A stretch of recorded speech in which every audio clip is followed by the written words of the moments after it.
ನಮಸ್ಕಾರ, welcome back to another video. ಇವತ್ತು ರುಚಿಯಾಗಿರುವಂತಹ ಮಸಾಲಾ ಕಿಚಡಿಯನ್ನು ಯಾವ ರೀತಿ ಮಾಡೋದು ಅಂತ ನೋಡೋಣ. ಮಾಡೋದಕ್ಕೆ ತುಂಬ ಸುಲಭ, ಕಡಿಮೆ ಸಮಯ ಸಾಕು. ಆದ್ರಿಂದಲೇ ದಿವಸದ ಯಾವುದೇ ಹೊತ್ತಲ್ಲಿ ಅಂದರೆ ಬೆಳಗಿನ ಬ್ರೇಕ್ಫಾಸ್ಟ್, ಲಂಚ್ ಅಥವಾ ರಾತ್ರಿಯ ಡಿನ್ನರ್ಗೂ ಕೂಡ ಮಾಡಬಹುದಾದಂತಹ ರೆಸಿಪಿ ಇದು. ಬನ್ನಿ ಹೇಗೆ ಮಾಡೋದು ಅಂತ ನೋಡೋಣ. ಒಂದು ಕುಕ್ಕರಿಗೆ 2 ಚಮಚದಷ್ಟು ತುಪ್ಪ ಹಾಕ್ತಾ ಇದ್ದೇನೆ. ಸಾಧ್ಯವಾದಷ್ಟು ಕಿಚಡಿ ತುಪ್ಪದಲ್ಲೇ ಮಾಡಿ. ತುಪ್ಪ ಬಿಸಿ ಆದಮೇಲೆ 1 ಚಮಚ ಜೀರಿಗೆ, 1 ಪುಲಾವ್ ಎಲೆ ಹಾಕಿ ಬಾಡಿಸಿದ ನಂತರ 1 ಈರುಳ್ಳಿಯನ್ನು ಚಿಕ್ಕದಾಗಿ ಕಟ್ ಮಾಡಿ ಹಾಕಿ ಈರುಳ್ಳಿ ತುಪ್ಪದಲ್ಲಿ ಹುರಿಬೇಕು. ನಂತರ ಚಿಕ್ಕದಾಗಿ ಕಟ್ ಮಾಡಿರುವಂತಹ 1 ಟೊಮೆಟೊ ಹಾಕಿ ಮಿಕ್ಸ್ ಮಾಡಿದ ನಂತರ 1/4 ಚಮಚ ಅರಶಿನ ಪುಡಿ, 1 ಚಮಚ ಅಚ್ಚಖಾರದ ಪುಡಿ ಹಾಕಿ ಟೊಮೆಟೊ ಈರುಳ್ಳಿಯನ್ನು ಬಾಡಿಸಬೇಕು. ಈರುಳ್ಳಿ ಟೊಮೆಟೊ ಬಾಡಿಸ್ಕೊಂಡಾದ್ಮೇಲೆ ಕಟ್ ಮಾಡಿರುವ ಬೀನ್ಸ್ 10, ಹೆಚ್ಚಿರುವಂತಹ ಆಲೂಗಡ್ಡೆ 1, ಹೆಚ್ಚಿರುವಂತಹ ಕ್ಯಾರೆಟ್ 1, 1/4 ಕಪ್ನಷ್ಟು ಹಸಿ ಬಟಾಣಿ, ನಿಮ್ಮಿಷ್ಟದ ಬೇರೆ ತರಕಾರಿಗಳನ್ನು ಕೂಡ ಸೇರಿಸ್ಬೋದು. ತರಕಾರಿಗಳನ್ನು 1 ನಿಮಿಷ ಹುರ್ಕೊಳ್ಬೇಕು.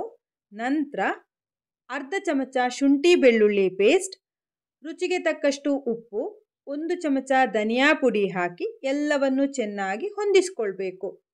ಮಸಾಲ ತರಕಾರಿ ಜೊತೆ ಮಿಕ್ಸ್ ಮಾಡ್ಕೊಂಡಾದ್ಮೇಲೆ 1/2 ಕಪ್ ತೊಳೆದಿರುವಂತಹ ಹೆಸರು ಬೇಳೆ, 1 ಕಪ್ ತೊಳೆದಿರುವಂತಹ ಸೋನಾ ಮಸೂರಿ ಅಕ್ಕಿಯನ್ನು ಹಾಕಿ ತರಕಾರಿ ಜೊತೆ ಅಕ್ಕಿ ಮತ್ತು ಬೇಳೆಯನ್ನು ಚೆನ್ನಾಗಿ ಮಿಕ್ಸ್ ಮಾಡ್ಕೊಳ್ಬೇಕು.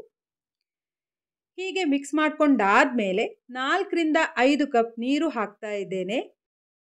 ಕಿಚಡಿಯಂತಹ ರೆಸಿಪೀಸಿಗಳಿಗೆ ಬೇಯಿಸಬೇಕಾದ್ರೆ ಸೇರಿಸಿರುವ ನೀರು ಎಷ್ಟು ಹಾಕಿದ್ರೂ ಕೂಡ ಅದು ಪೂರ್ತಿಯಾಗಿ ಹೀರ್ಕೊಳ್ಳೋದ್ರಿಂದ ನಾವು ನೀರು ಮತ್ತೆ ಸೇರಿಸಲೇಬೇಕಾಗತ್ತೆ. ಚೆನ್ನಾಗಿ 1 ಕುದಿ ಬಂದ ನಂತರ ಮುಚ್ಚಳವನ್ನು ಮುಚ್ಚಿ 2 ವಿಸಿಲ್ ಹಾಕಿ ಕಿಚಡಿಯನ್ನು ಬೇಯಿಸ್ಕೊಳ್ಬೇಕು. ಅಂದರೆ ಸ್ವಲ್ಪ ಮೆತ್ತಗೆ ಬೇಯಿಸ್ಕೊಳ್ಬೇಕು. ಪ್ರೆಷರ್ ಪೂರ್ತಿ ಇಳಿದ ನಂತರ ಓಪನ್ ಮಾಡಿ ನೋಡಿ, ನೀರು ಪೂರ್ತಿಯಾಗಿ ಹೀರ್ಕೊಂಡಿದೆ. ಇನ್ನು ಹೆಚ್ಚಿರುವಂತಹ ಸ್ವಲ್ಪ ಕೊತ್ತಂಬರಿ ಸೊಪ್ಪು, 1 ಚಮಚ ಗರಂ ಮಸಾಲ ಪುಡಿ ಹಾಗೂ 1 ಚಮಚದಷ್ಟು ಕಸೂರಿ ಮೇಥಿಯನ್ನು ಕೈಯಿಂದ ಈ ಥರ ಹಿಸುಕಿ ಹಾಕಬೇಕು. ಕೊನೆಯಲ್ಲಿ ಈ ಥರ ಕಸೂರಿ ಮೇಥಿ ಹಾಕೋದ್ರಿಂದ ಕಿಚಡಿ ಒಂದು ಒಳ್ಳೆ ಫ್ಲೇವರ್ಫುಲ್ ಆಗಿರುತ್ತೆ. ನೋಡಿ, ನಾನು ಮಿಕ್ಸ್ ಮಾಡಿ ತೋರಿಸ್ತಾ ಇದ್ದೇನೆ. ಈ ಹದದಲ್ಲಿದೆ. ಆದರೆ ಕಿಚಡಿ ಇನ್ನೂ ಸ್ವಲ್ಪ ತೆಳುವಾಗಿರಬೇಕು. ಆದರೆ ಯಾವುದೇ ಕಾರಣಕ್ಕೂ ನೀರನ್ನು ಸೇರಿಸೋದು ಬೇಡ. ನಾನು 2 ಕಪ್ನಷ್ಟು ಬಿಸಿ ನೀರನ್ನು ಕುದಿಯೋದಕ್ಕೆ ಇಟ್ಟಿದ್ದೆ. ಬಿಸಿ ನೀರನ್ನು ಹಾಕಿ ಚೆನ್ನಾಗಿ ಮಿಕ್ಸ್ ಮಾಡಿದರೆ ರುಚಿಯಾಗಿರುವ ಬಿಸಿ ಬಿಸಿ ಮಸಾಲಾ ಕಿಚಡಿ ರೆಡಿ ಆಯಿತು. ತುಪ್ಪ ಹಾಕಿ ಮೊಸರು ಬಜ್ಜಿ ಜೊತೆ ಸರ್ವ್ ಮಾಡ್ಬೋದು. ಇವತ್ತಿನ ವಿಡಿಯೋ ಇಷ್ಟ ಆಗಿದ್ದರೆ ದಯವಿಟ್ಟು ಲೈಕ್ ಮಾಡಿ, ವಿಡಿಯೋವನ್ನು ನಿಮ್ಮವರೊಂದಿಗೆ ಶೇರ್ ಮಾಡಿ.